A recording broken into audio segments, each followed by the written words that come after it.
Отрезок веков времени это были кавказцы, их назвали мамлюками. Они правили Шамом и Мисром, и Египтом, особенно Египтом. И когда раньше, если говорили кавказец, хочет сказать кавказец, говорил дагестанец, чеченец, они особо не понимали, черкес. Раньше знали нас как черкес. Сегодня пришло такое время, что уже ты говоришь дагестанец, не знают. Или кроме тех, которые определенные, кто изучает, знает интернет, географию и так далее, или сталкивался.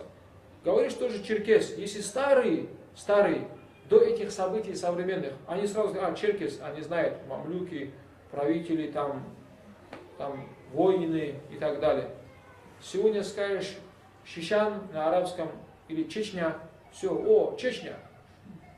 Дагестан скажешь, Киргизстан, Таджикистан. Чечня скажешь, о, Чечня, Шамиль Басаев и так далее.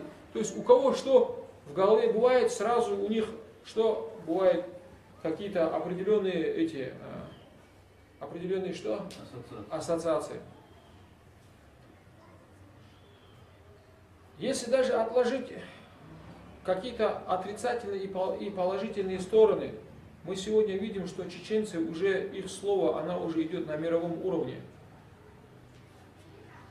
Сам даже в Чечне, если взять сами чеченцы, в самой Чечне, они на российском уровне, у них есть очень серьезное слово. В России, в Москве, чеченец, говоришь, их боятся. Сегодня этот лидер Чеченской республики Рамзан Кадыров, его слово, он что-то говорит уже не просто на российском уровне, а на международном уровне, в связи с Украиной или Сирией, или где-то уже цитирует там Нью-Йорк Таймс, другие вещи. Если мы посмотрим те же чеченцы, которые мухаджиры, если, допустим, что-то говорит Закаев, допустим, сразу это идет резонансом. Если мы скажем, те чеченцы, которые находятся в Шаме, в Сирии, лидеры, допустим, разные амиры, разных групп, допустим, Джайш Мухаджирин Вали Ансар, мы знаем, это чеченец. Сайфулла Шишани, у него целая группа, это Сайфулла чеченец. Если там Ансару Шам или какая-то группа очень большая, Муса Шишани, я вот видел один его клип, когда он идет, и Асаду говорит, мы, говорит, за тобой, говорит, придем. Такой очень серьезный клип. У него где-то под его, там, говорят, несколько тысяч этих ансаров, самих сирийцев, египтян, под его командованием. Если мы посмотрим Давля, сегодня уже министр обороны, это Омар Шишани, Омар Шишани.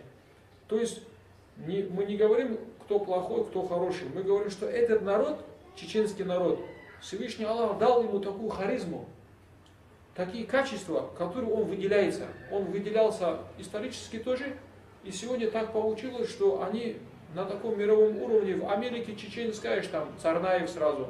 То есть, где-то они, хоть хорошо, хоть плохо, но как бы сегодня они выявились, и сегодня они имеют какое-то влияние. Сегодня они на международном уровне имеют влияние. Почему? Потому что сам Всевышний Аллах создал этот народ, Он вас создал такими, что вы имеете определенную харизму, вы имеете определенный такой склад качества, характера, что вы проявляетесь постоянно, везде проявляетесь. Вы везде проявляетесь.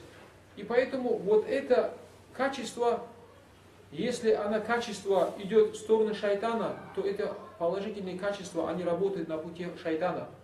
Если эти качества формируются в сторону Всевышнего Аллаха, и Всевышний Аллах в Коране говорит, «Валлазина аману юкатилюна фи сабилилля, валлазина кафару юкатилюна фи сабили шайтан». Те, которые уверовали, воюют на пути Аллаха. А те, которые, говорит, не уверовали, говорит, они, говорит, воюют что? Фи сабили тагут. Они, говорит, воюют на пути тагута. Фахатилю аулия шайтан. И вы, говорит, что? Сражайтесь, говорит, с этими друзьями, близкими, говорит, этого шайтана, иблиса. И Всевышний Аллах повелевает, говорит, вы, говорит, сражайтесь. То есть, вот этот народ, который Всевышний Аллах создал, вас Он создал вот такими качествами. Если вы идете на пути Всевышнего Аллаха, значит, вот это все ваше, которое у вас есть, то, что вам Аллах дал, из этих положительных качеств, таких, которые у многих народов сегодня нету. Вы сегодня народ небольшой, у вас 1 000 000 с копейками.